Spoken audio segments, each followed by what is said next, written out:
1.40 લાખથી વધારે આંગણવાડી અને આશા વર્કર બહેનો રસ્તા પર ઉતરી ગઈ છે અને બીજી તરફ માત્ર 4,500 રૂપિયા આંગણવાડી કાર્યકરોને અને માત્ર 2,250 રૂપિયા તેડાગર બહેનોને મળતા વેતનને લઈને સંસદમાં પણ મોટો પ્રશ્ન ઉઠી ગયો છે.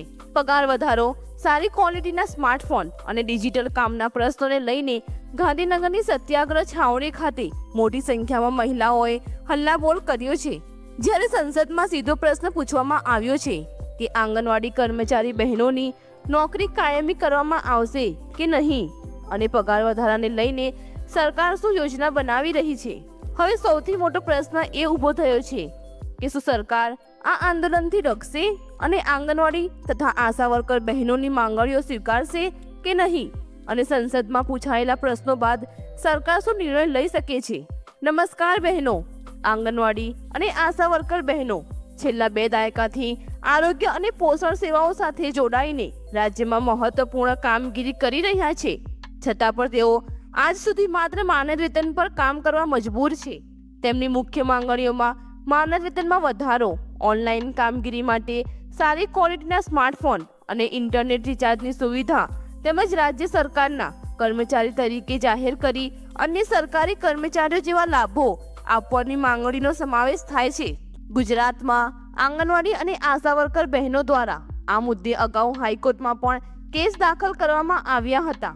ઓક્ટોબર 2024 અને ઓગસ્ટ 2025 દરમિયાન ગુજરાત હાઈકોર્ટની ડિવિઝન બેન્ચે મહત્વપૂર્ણ ચુકાદો આપીને જણાવ્યું હતું કે ભલે આ કર્મચારીઓ માનદ વેતન પર કામ કરતા હોય પરંતુ તેમને જીવન જીવવા પૂરતું વેતન મળવું જોઈએ અને રાજ્યના વર્ગ 4 કર્મચારીઓના લઘુત્તમ પગાર એટલે કે લગભગ 14,800 જેટલું માનદ વેતન આપવા અંગે વિચારવું જોઈએ.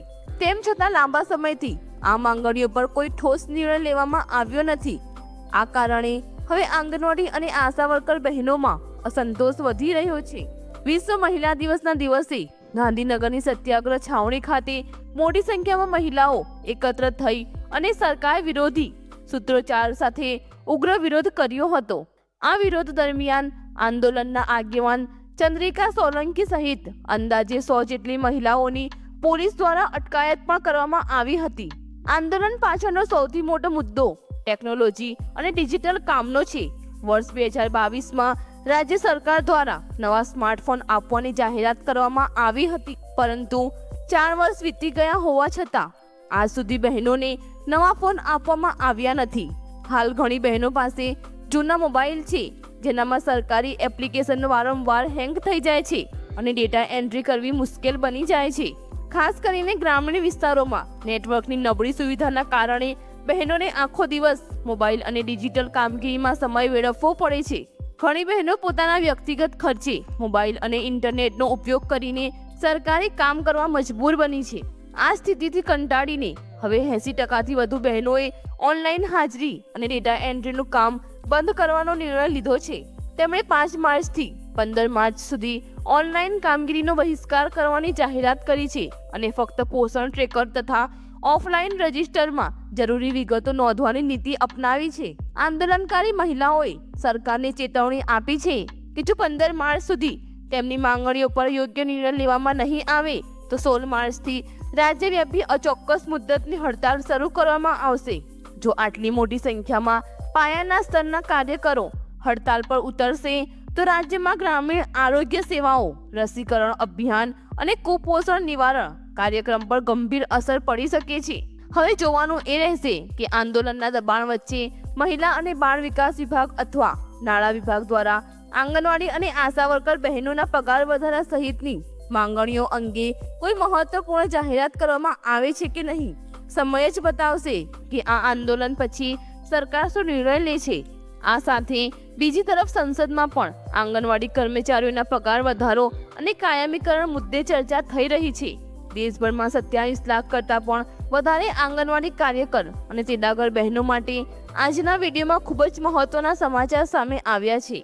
કારણ કે સંસદમાં સીધો પ્રશ્ન પૂછવામાં આવ્યો છે કે આંગણવાડી કર્મચારી બહેનોની નોકરી કાયમી કરવામાં આવશે કે નહીં અને 7 વર્ષથી જે પગાર વધારો અટકેલો છે તેના અંગે સરકાર શું યોજના બનાવી રહી છે. તો આજના વિડીયોમાં આપણે સંસદમાં આ મુદ્દે શું ચર્ચા થઈ અને સરકાર દ્વારા શું જવાબ આપવામાં આવ્યો છે તે વિગતવાર જાણવાના છીએ।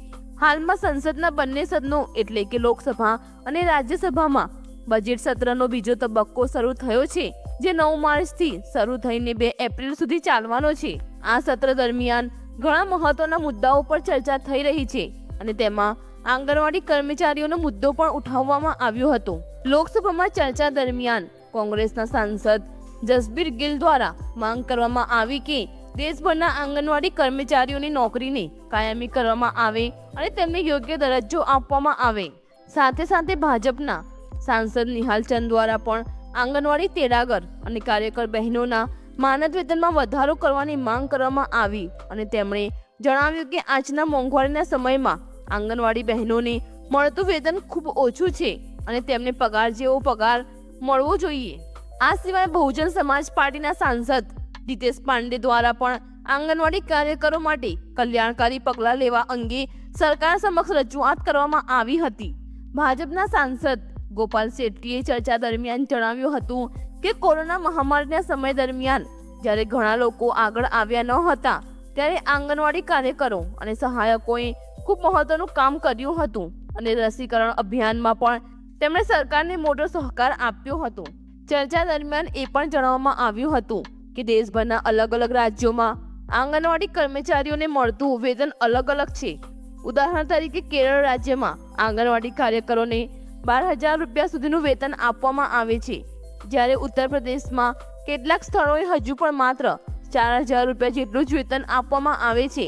આ કારણે કર્મચારીઓમાં અસંતોષ પણ જોવા મળી રહ્યો છે।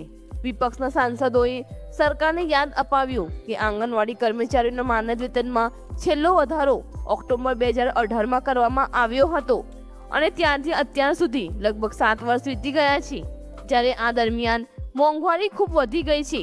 હાલ કેન્દ્ર સરકાર દ્વારા આંગણવાડી કાર્યકરોને લગભગ 4,500 રૂપિયા અને તેડાગર બહેનોને લગભગ 2,250 રૂપિયા જેટલું માનદ વેતન આપવામાં આવે છે, જેમાંથી 60% હિસ્સો કેન્દ્ર સરકાર આપે છે અને 40% હિસ્સો રાજ્ય સરકારો દ્વારા આપવામાં આવે છે।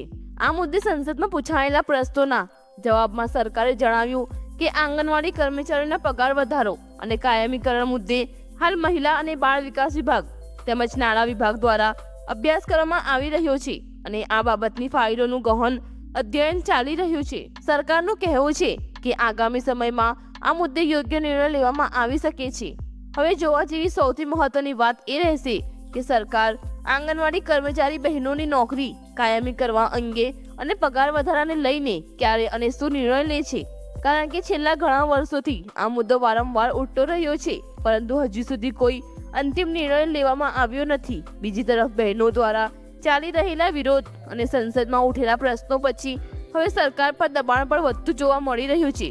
તેથી હવે આવનારા સમયમાં સરકાર આ મુદ્દે શું પગલું ભરે છે, પગારમાં ખરેખર વધારો થાય છે કે નહીં અને કાયમીકરણ અંગે કોઈ મોટી જાહેરાત થાય છે કે નહીં તે બાબત પર સૌની નજર રહેશે। જ્યારે પણ આ મુદ્દે કોઈ નવી જાહેરાત થશે ત્યારે તેનો સંપૂર્ણ અપડેટ અમે તમને આ ચેનલ પર જરૂર આપીશું।